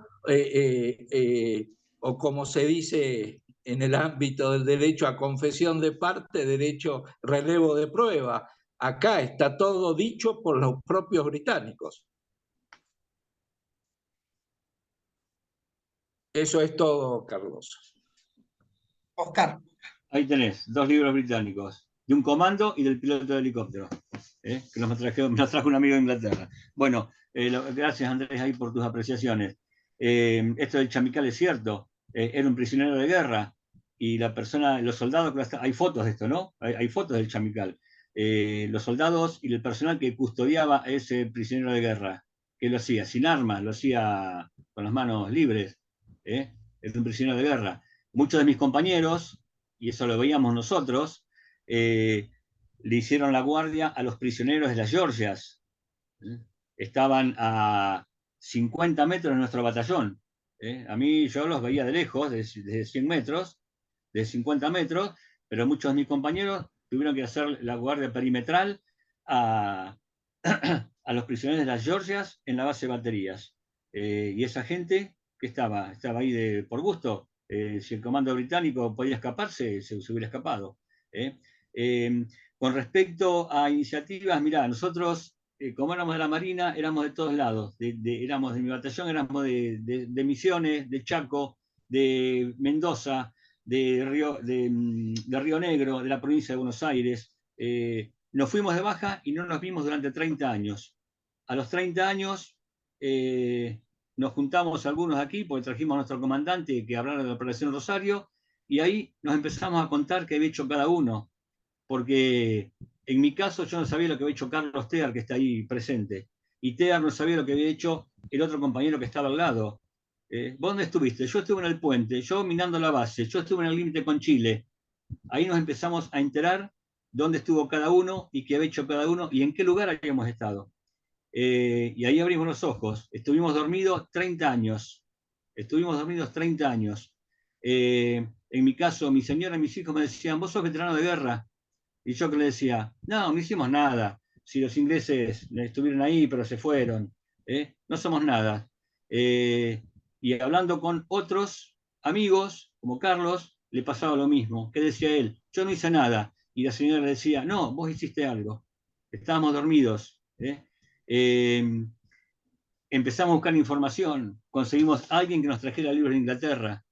40 años después, 35 años después. Y ahora nos enteramos, hace unos pocos días atrás, 2 meses atrás, que toda esta historia está escrita hace 40 años en los informes que cada comandante y cada jefe tuvo que hacer. Y que se han desclasificado, documentos que se han desclasificado hace 5 años.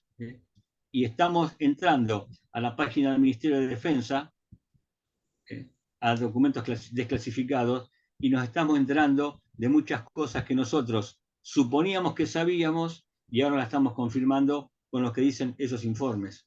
Así que lamentablemente también tenemos compañeros que han perdido los juicios porque no tienen información, y otros compañeros que han muerto sin el merecido reconocimiento que merecían y que cumplieron misiones de combate en Tierra del Fuego, por ejemplo. Así que bueno, estos documentos desclasificados que estamos accediendo ahora nos están dando una bocanada de humo para poder reclamar lo que nos parece que nos corresponde. Bien, muchas gracias, Oscar. Veo ahí conectada a Sole, la doctora Soledad Gómez. No sé si quiere aportar, cuando quiera, si tiene ganas. Y Carlos Tear, si quiere, quisiera cederle la palabra, si quiere aportar algo. Sí, ¿cómo les va? Bueno, primero, muchas gracias, Oscar, y gracias a vos también, Carlos. Acá hay una persona presente que siempre nos apoyó, que es Marcelo Paulini, que es veterano de guerra, le estuvo en la turba, como dicen muchos, y que me siento orgulloso que nos esté escuchando. Una persona atenta que nos ha dado espacio y protagonismo. Que todo aquello que lo suponíamos con Oscar, porque hemos leído, no solamente suponer, sino de sacar algunas conclusiones, de empezar a cruzar información. Yo tuve oportunidad de ir 5 veces a Punta Arenas y hacer lo que se llama investigación empírica. Yo recuerdo cuando le pedí a Oscar la latitud y la longitud de donde había caído el helicóptero, y yo me posicioné con un Garmin GPS 275C, que en ese momento era lo más avanzado y sigue siendo avanzado. Y realmente no era el lugar exacto que decía Richard Hatchie. Para eso me tuve que ir con mi compañera un poco más al sur de Punta Arenas y descubrir a través de la gente, que en realidad a través de las abuelas, como dicen, ¿no? Las viejitas, descubrir que el helicóptero había caído más al sur. Independientemente de eso, descubrir también que desde el 78 había una pista de 3.200 metros en la parte norte de Río Grande y en la parte sur de Río Grande, ¿no? Empezar a vivenciar, y como también cosas aisladas, ¿no? Que parece que todo, todo se junta. Yo juego al hockey sobre césped desde hace mucho tiempo, desde que tenía 15 años en Tandil, fui uno de los creadores ahí. Y me tocó ir a jugar un mundial, porque yo siempre ansié jugar contra Inglaterra o contra Gran Bretaña, mejor dicho, contra Inglaterra, y tuve oportunidad de parar en un hotel con los galeses. Y eran todos de mi edad, porque son máster. Y en un momento pregunté si había algún veterano de guerra. Y yo, sí, aquel me señala. Ah, good. Y me fui. Y cuando le hablé, un poco se hizo para atrás, no le gustó mucho, porque nos tienen un poco de miedo, porque les han llegado noticias que algunos de los veteranos son belicosos, que están mal, que en realidad éramos milicia. Tienen un concepto, digamos, de valor sobre nosotros, pero a su vez como que no éramos profesionales, ¿no? Y empiezo a preguntarle de a poquito, le digo, ¿vos dónde estuviste? No, yo estuve en el Hermes. Ah, qué bien. Y le digo, no, porque en realidad hay una operación, Plan DAF. Dice, sí, yo estuve en esa operación o participé. Le digo, ¿cómo? Y ahí es como que yo no entendía nada. Parecía que Dios me lo había puesto ahí y cada vez que lo digo me emociono. Digo, yo no puedo creer que esté enfrente del tipo, pues yo no quería emocionarme para que el tipo no se asustara. Le digo, ah, mirá, ¿y cuál era tu misión? No, no, dice, yo lo único que hacía era desarmé y desarticé todo el helicóptero, le cargamos un tanque suplementario importante. Le digo, ¿pero eran uno o dos? No, me dice, eran dos. Y ahí es cuando empiezan a existir estas cuestiones de, che, mirá, llegó uno, pero eran rodos, no uno, digamos, del Hermes el Invencible cayó en el mar, hubo muertos, bueno, toda una serie de situaciones. Pero bueno, las situaciones que yo conocí, quise seguir avanzando un poco más con él y él me dijo, no, hasta aquí. Y lo único que sé es que cuando terminamos de jugar con los galeses, era nuestra primera experiencia argentina jugando en Barcelona, que son todos españoles, pero los árbitros hablaban en inglés, todo el mundo hablaba en inglés. Era algo muy loco, estando en España, la madre patria. Eh, Cuando terminó el partido, él se saca su camiseta y me entrega su camiseta transpirada y me dice, no Falklands, no Malvinas, Friends. Y eso me quedó como para cerrar algo también que tiene que ver con lo emocional. Y yo encaro, perdón, ¿no? Eh, por el lado emocional, porque yo dije, bueno, yo venía acá a algo. Si enfocaban en la tribuna, había un compañero nuestro del batallón, que estaba allá, Edgardo Quintas, y a su vez había un banderín de nuestro batallón. Más allá de las banderas argentinas que desplegaba mi compañera y que estaba vestida de Argentina, literalmente, ¿no? Lo mismo me pasó contra Inglaterra, pero solamente que no había ningún veterano de guerra, pero bajó, digamos, en el campo de juego, me pusieron de capitán, lógicamente, para evitar que hiciera cualquier barbaridad, tenían miedo. Y hizo lo mismo, nada más que bajó con una cerveza y me dijo, no Falklands, no Malvinas, Friends. Y me dijo la misma cosa, o sea que se habían hablado, más allá de que dicen que se odian, y me quedó como algo de, bueno, ok, tal vez no hay que enojarse tanto, ¿no? Transmito esto porque me tocó, imagínense, estar con una persona que, nada, me- justo participó del ataque que yo tuve. Y más allá de la experiencia que logré tener la oportunidad de viajar 5 veces a Tierra del Fuego y visitar no solamente toda la isla, sino que también la terminamos con un corto que hicimos, en el cual fuimos 3 camadas y lo pagó una empresa española, hizo una producción. Es un corto que por ahí podríamos hacer circular, en la cual hay aspectos de lo que nosotros le nombramos que tiene que ver con lo que no solamente con lo vivido, sino con esta cuestión de lo percibido, que luego de 41 años logramos sacar las desclasificaciones y empezamos a encontrar la cuestión de nuestra doctrina en un anexo que se llama Anexo Quebec. En ese anexo se describe perfectamente que nosotros éramos la reserva terrestre del TOAS. También están las órdenes preparatorias para la defensa, que está muy bien explicada. La situación, la misión y las tareas están especificadas. Cuál iba a ser nuestro ascendente. Y como bien lo dijo Oscar, para no ser reiterativo y un poco cerrar, ¿cuál era el peligro del oeste? Que un oficial llamado Hulton, en una reunión el martes pasado, nos aclara que era el mismo plan que se tenía en el 78 para con Chile. Digamos, ante una debilidad, y esto lo explica también en un libro que escribe el vicealmirante Lord Bardlow, que se llama Errores, anécdotas y reflexiones, describe perfectamente que había una oportunidad muy grande de que en realidad se atacara a Tierra del Fuego por parte de Chile, ya que también existen, digamos, los distintos movimientos de la flota que también están en estas desclasificaciones y que tuve oportunidad de repasar y leer, ¿no? Y situarnos también en el plan de defensa y más allá de lo que explicó perfectamente, hay algo que por ahí está aquí, pero que no lo teníamos nombrado, que es un tracker que sale de Río Gallegos por estos ecos que hubo la noche del 17, o sea que sale un avión tracker para poder detectar y así poder, digamos, tener contacto con este helicóptero. Entonces, nada, uno empieza a descubrir, primero, como lo dijo acá muy bien Carlos, la territorialidad en la cual estábamos nosotros éramos la retaguardia, que era una cuestión insular, que García estaba al mando, digamos, de la parte terrestre, y de que a mí me quedó bien claro en esto, que el ataque no vino de Malvinas, el ataque venía del continente. Eran los aviones que atacaban. No es que no hicieron nada, no, los aviones atacaban.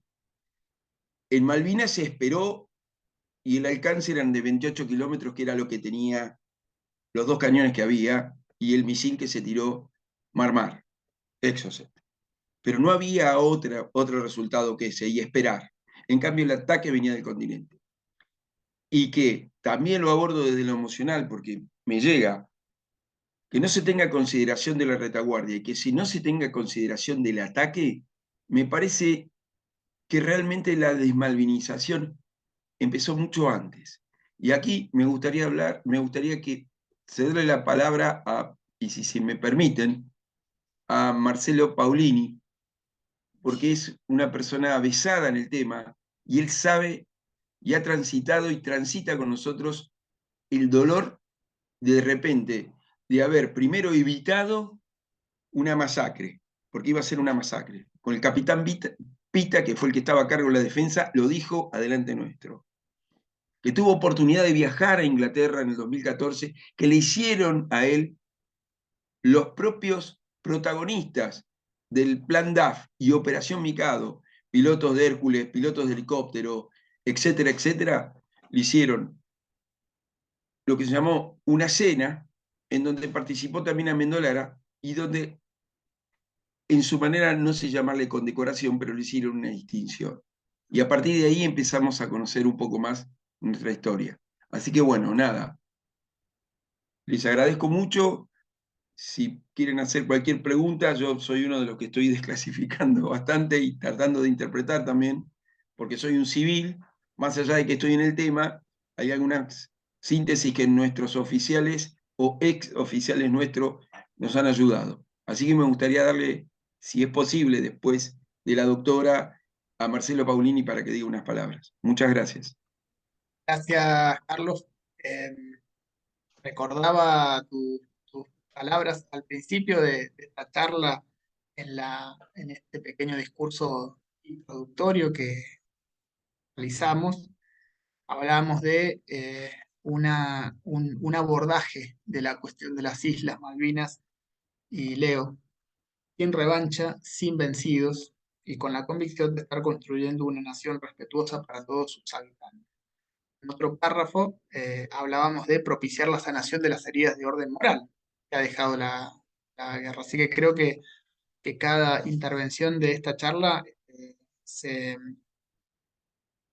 acopla perfectamente. Esperamos que desde el papel que nos compete a los abogados y abogadas, podamos hacer con esta breve charla un aporte que signifique algún respaldo jurídico a futuras demandas que no sean aventuras jurídicas, sino contrariamente este, eh, demandas basadas en hechos concretos, en un marco jurídico bastante añejo, porque tiene muchos años, y con una jurisprudencia consolidada.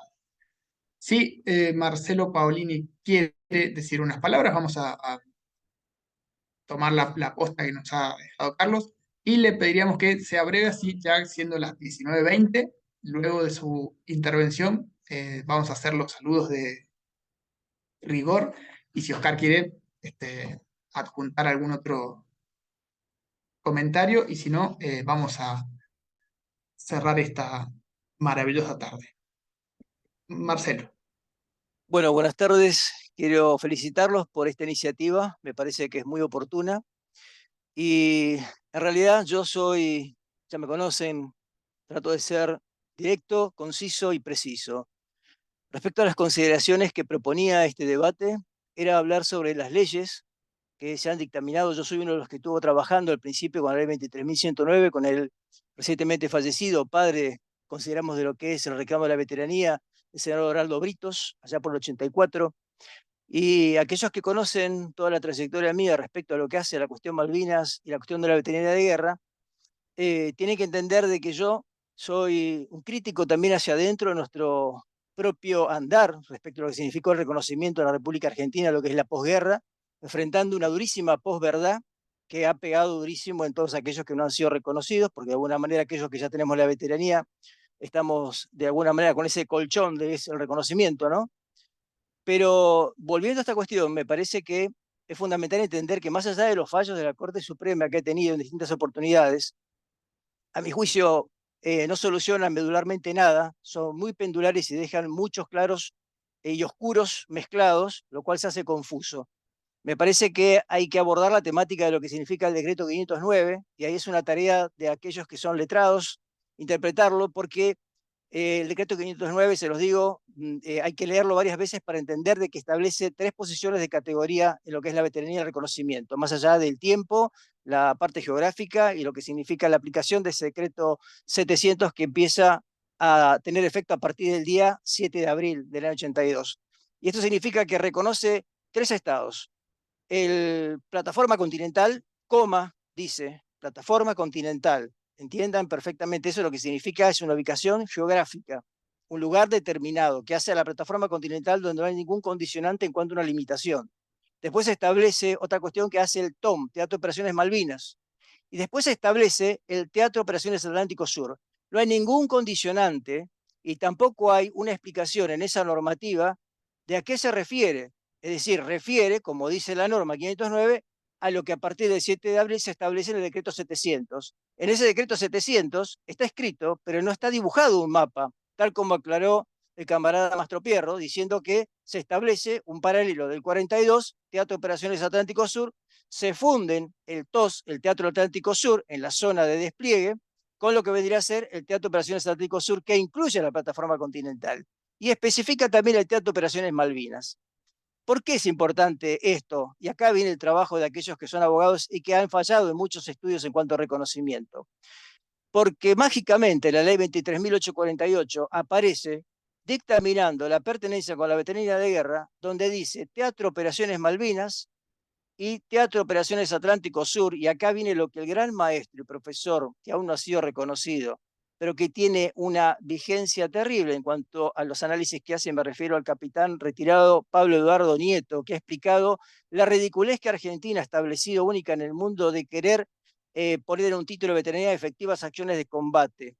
Entonces, aparece esa palabra. Entonces, cambia en el sentido de la ley 23.109, cambia en el decreto 509 y automáticamente desaparece la plataforma continental de las leyes argentinas. Es decir, que las leyes posteriores y decretos, como el 1357 para ir al ANSES y presentar, recibir una pensión, le falta lo que vendría a ser el condimento de las efectivas acciones de combate. Ahora, la ley no especifica, y ninguna ley de la Argentina explica, ni siquiera en los teoremas que se enseñan en la escuela, digamos, del ejército argentino, en las distintas fuerzas, qué es una efectiva acción de combate, porque la misma compone y se entiende que resultaría una cuestión exitosa. Dejo planteado esto, ¿por qué? Porque me parece que en este acto que han hecho ustedes, en esta temática de proponer este Zoom, me parece que debe abordarse pura y exclusivamente técnicamente lo que significa el entendimiento y la interpretación de las leyes, esos fallos y estas cuestiones que se han establecido que han enrarecido todo el tema de la veterinaria de guerra y han traído este gran prejuicio en lo que significa no solamente la historia, sino derechos que han sido negados, porque acá hay una base de negación de acuerdo a la tarea. Y cuando hablaron de la veterana de guerra, Reynoso, y el fallo que emitió la Cámara de Seguridad Social, es importante entender que en ese fallo las cuestiones vertidas en el mismo, respecto a lo que significa el reconocimiento de una veterana de guerra no combatiente, porque ahí tenemos que ir a lo que es la Convención de Ginebra y el estatuto que establece que aquellos que son personal sanitario, aquellos que son personal castrense, aquellos, religioso y aquellos que son periodistas, por ejemplo, corresponsales de guerra, tienen una categoría diferente al soldado combatiente. ¿Se entiende? Entonces, esas cuestiones hacen que en esos considerandos generalizados respecto a las enfermeras y las mujeres, dejan entreabierto entender que eso también aplica a quienes eran los que eran combatientes, que eran los soldados que custodiaban ese lugar en Río Gallegos, se entiende, el hospital móvil de Comodoro Rivadavia. Entonces, esas cuestiones técnicas, cuando uno las aborda desde el punto de vista legal, y ahí vuelve a la importancia de los letrados, cuando uno desarrolla y toda esa jurisprudencia y la sostiene en toda una fundamentación, hacen y muestran la falencia de lo que ha significado estas cuestiones en fallos que ha tenido la Corte, no malintencionadas, pero sí entiendo que lo que ha rescatado por información siempre se va a lo que significa la información que se tiene de lo que significa la parte militar. Y acá hay que hacer hincapié en que recién en el 88 tenemos una ley como la 23.554 que hace la defensa nacional, y eso también es un componente para tener en cuenta a la hora de reclamar lo que es la veteranía.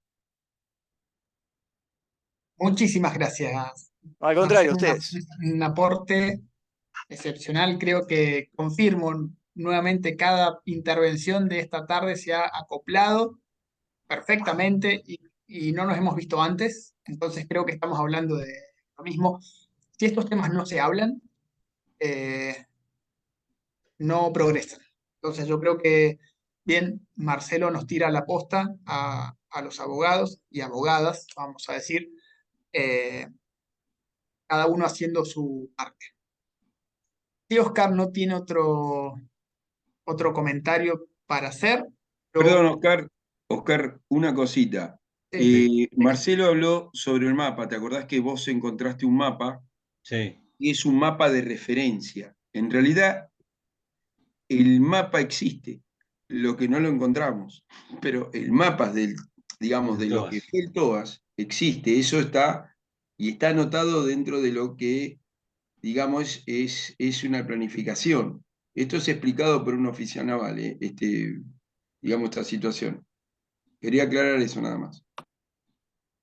gracias, Carlos. Oscar, Bueno, agradecido por la oportunidad de poder presentar este caso, que se difunda, seguramente ahora a través del canal de YouTube del foro, va a tener una enorme cantidad de visitas.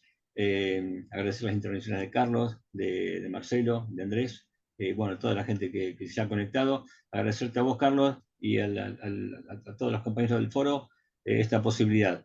Y la idea es poder seguir construyendo la cuestión Malvinas, la causa Malvinas, ambas, y ver de qué manera podemos llevar adelante un reclamo que nos parece más que justo, que no pasa fundamentalmente por lo económico, sino que pasa por los honores militares que alguna vez supimos tener y que alguna vez alguien supo quitarnos, lamentablemente. Así que la cuestión Malvinas va a seguir seguramente dentro de nuestra piel y seguiremos reclamando lo que nos parece correcto. Muchas gracias. genial, Oscar. Genial. Muchísimas gracias. Gracias a la REFEM 2065, a la Red Federal de Estudios sobre Malvinas. Gracias otra vez nuevamente a las autoridades del foro, la casa que nos agrupa en San Juan. Muchas gracias a los que se conectaron, a los que han aportado. La doctora Andrea Roll escribió algo, seguramente han tenido oportunidad de leerlo en el chat. Yo simplemente no quisiera cerrar esta charla sin leerlo. Dice, buenas tardes, ha sido un gusto escucharlo, agradezco mucho poder completar parte de mi historia. De mi parte soy nacida en Río Grande, tenía 9 años y nos quedamos en la isla, ya que mi papá, que era constructor y tenía una fábrica de bloques y bloqueles, trabajó en la construcción de la ampliación de las rutas para transformarlas en pistas suplementarias. Sumo que mi primo era de la Quinta Brigada Aérea y estaban en San Julián, piloto y mecánico de helicóptero. Muchas gracias, también no quería dejar de leerlo. Esperamos con esto seguir construyendo soberanía. Hay muchos otros temas, exploración y explotación de los hidrocarburos, ley 26659, el abordaje de la resolución 230 del 2023 del Ministerio de Relaciones Exteriores para la aplicación de los instrumentos de la Organización Marítima Internacional. Estuve haciendo notas hoy.